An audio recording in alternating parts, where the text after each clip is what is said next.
Bonjour, bonsoir. Alors aujourd'hui, je vais vous parler d'une petite grosse polémique. Euh, oui, qu'est-ce qui s'est passé Il s'est passé que Mademoiselle Angot, lors d'une émission, donc juste pour rappel, elle est chroniqueuse dans On n'est pas couché.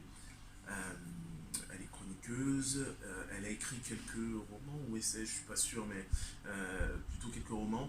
Et elle s'est permise de raviver la flamme du concours victimaire, hein, entre les races.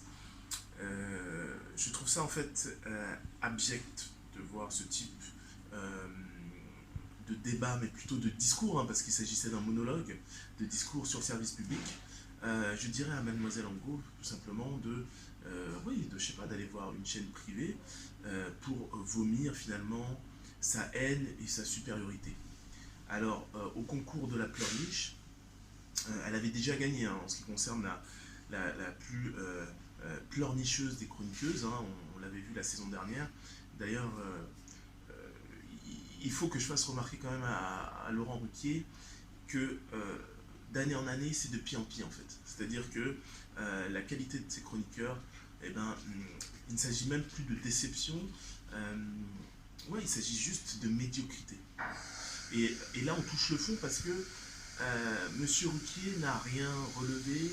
Il a trouvé ça normal qu'une de ses chroniqueuses puisse se permettre de dire, je cite, que finalement l'esclavage, finalement, ça n'a rien à voir avec d'autres exterminations. Je vais prendre des guillemets parce que je ne voudrais pas rentrer dans un débat sans fin.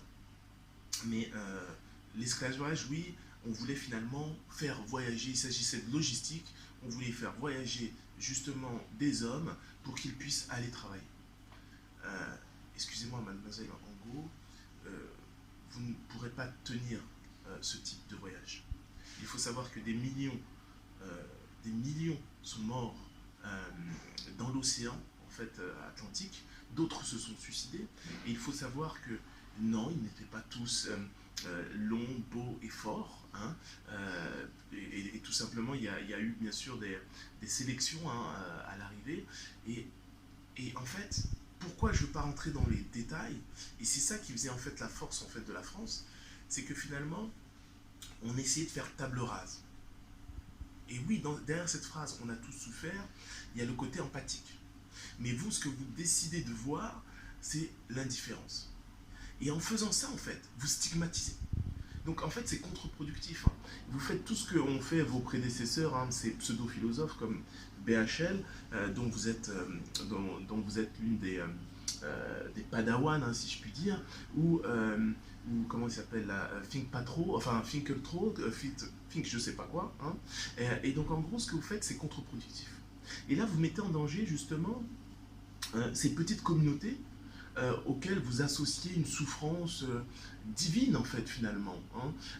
Et excusez-moi du terme, je ne veux pas du tout rentrer dans ces débats, mais il faut savoir que on n'est pas les États-Unis. Et si on commence à faire cette compétition, excusez-moi, on n'en a pas fini. Vous parliez de détails, vous parliez du fait qu'il faut justement s'arrêter devant certaines spécificités. Il a été démontré, il a été démontré que Hitler n'a jamais voulu exterminer la population ou la communauté juive. Ça a été démontré. Je ne veux même pas rentrer dans des débats philosophiques avec vous, parler avec des historiens. Je pourrais facilement venir dans votre émission et en discuter avec vous, mais je pense que ça vous ferait beaucoup, beaucoup de peine. Parce que justement, là, on s'arrêterait au détail, au fait que finalement, dans ces camps de concentration, il n'y avait pas que des gens de la communauté juive, hein. Il y avait des tziganes, des homos qui y ont été enfermés bien avant. Et donc, j'aimerais qu'on puisse apaiser les débats.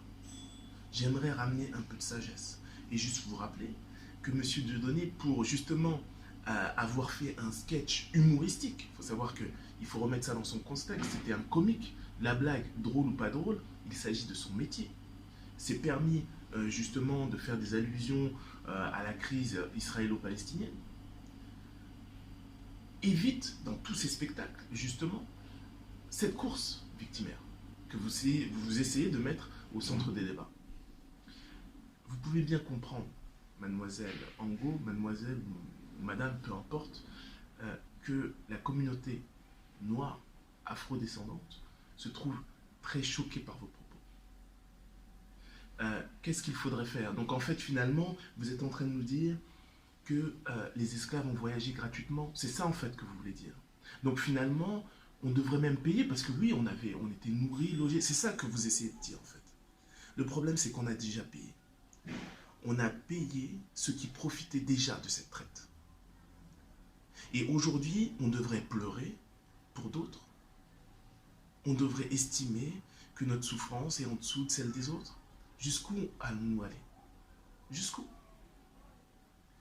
Il faut faire vraiment très attention. Pour moi, vous êtes quelqu'un de dangereuse. Et pour moi, le CSA devrait officiellement vous interdire les plateaux télé. Une excuse ne suffirait pas à justement vous rétablir, parce que c'est le fond de votre pensée en fait. Vous l'avez mentionné juste avant votre amalgame, là, esclavage Club Med, hein, juste avant votre amalgame, vous l'avez mentionné, et vous avez dit justement qu'il ne faut pas laisser la parole à certaines personnes qui ont en fait le discours facile. Et vous l'avez, madame, ce discours facile. Dieudonné, il a dû faire un spectacle qui s'appelait Mes excuses. Après s'être excusé à la télé, qu'est-ce que vous allez faire? Vous n'avez pas de talent. Donc, qu'allez-vous bien pouvoir faire pour rattraper ces paroles qui ne vous ont pas échappé? Vous êtes une philosophe intellectuelle. Et donc, s'il vous plaît, madame Ango, disparaissez. Intellectuellement. Merci.